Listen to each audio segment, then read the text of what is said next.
সকলোকে নৱবৰ্ষৰ শুভেচ্ছা জনাইছো। গৰিমা পামি বা গৌতম দাই কোৱাৰ নিচিনাই ইমান স্থবিৰতাৰ পিছত যেন অকণমান উশাহ ল'বলৈ আমি যে বন্ধুবৰ্গ পৰিয়াল লগ হৈছোহি, কিন্তু গৌতম দাই এইমাত্ৰ কোৱাৰ নিচিনাই ইমান ডাঙৰ বিশাল ব্যক্তিত্ব এটা লাইনত আচলতে সামৰি হোৱা অসম্ভৱ কথা।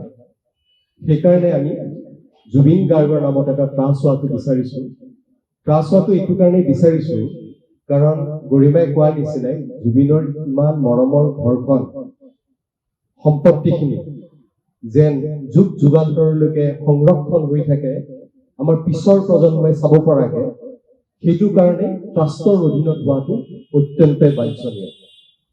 সেই অজুহাতত আমি এখন পূৰ্ণাংগ গীত এখন প্ৰস্তুত কৰিছো সকলোৱে মিলি পেলাই। আৰু এই পামিয়ে কোৱাৰ নিচিনাই জুবিন গাৰ্গৰ এই ট্ৰাষ্টৰ অধীনত 3টা উইংছ থাকিব। চাইল্ড ট্ৰাষ্ট বুলি কোৱা হয়। এটা হ'ল কলাকৰু ফাউণ্ডেশ্যন, যিটো ইতিমধ্যে আমি বিভিন্ন কাম কৰিছো। দ্বিতীয়টো হ'ল অভিনয়ৰ জৰিয়তে আমি জুবিনে যিটো বিচাৰিছিলে শিশুৰ পৰা আদি কৰি যিমানবোৰ যিটো শিকাৰু মন, গানেই হওক বা অভিনয়ে হওক, নিজে দেহ প্ৰাণ দি পেলাই যিখিনি কৰিছিলে সেইটো অভিনয় এটা আছে। আৰু এইমাত্ৰ শ্যামন্তকে কোৱাৰ নিচিনাই বিভিন্ন ৰিচাৰ্চ, এই মানুহজনক লৈ পেলাই বিভিন্ন ৰিচাৰ্চ বিশ্বৰ প্ৰান্তৰে প্ৰান্তৰে আৰম্ভ হৈছে। সেই উইংটো লৈ পেলাই আমি এটা ট্ৰাষ্ট গঠন কৰিম। এই 3টা ট্ৰাষ্ট বা ট্ৰাষ্টিজবিলাক জুবিন গাৰ্গৰ বিশাল ট্ৰাষ্টৰ আণ্ডাৰত থাকিব। এই ট্ৰাষ্টৰ ট্ৰাষ্টিজবিলাক আইন বহিৰ্ভূত কোনো কামত লিপ্ত হ'ব নোৱাৰিব।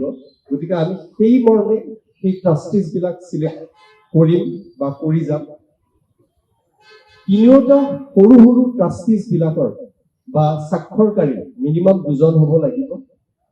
আৰু যিটো মূল ট্ৰাষ্ট, আজি যিটো গৰিমাই কোৱাৰ নিচিনাই যিটো মূল ট্ৰাষ্ট হ'ব জুবিন গাৰ্গৰ নামত, সেই মূল ট্ৰাষ্টৰ ট্ৰাষ্টিসকলে ডিচাইড কৰিব কোন সদস্য অন্তৰ্ভুক্ত হ'ব বা বহিৰ্ভুক্ত হ'ব, কোন স্বাক্ষৰকাৰী হ'ব।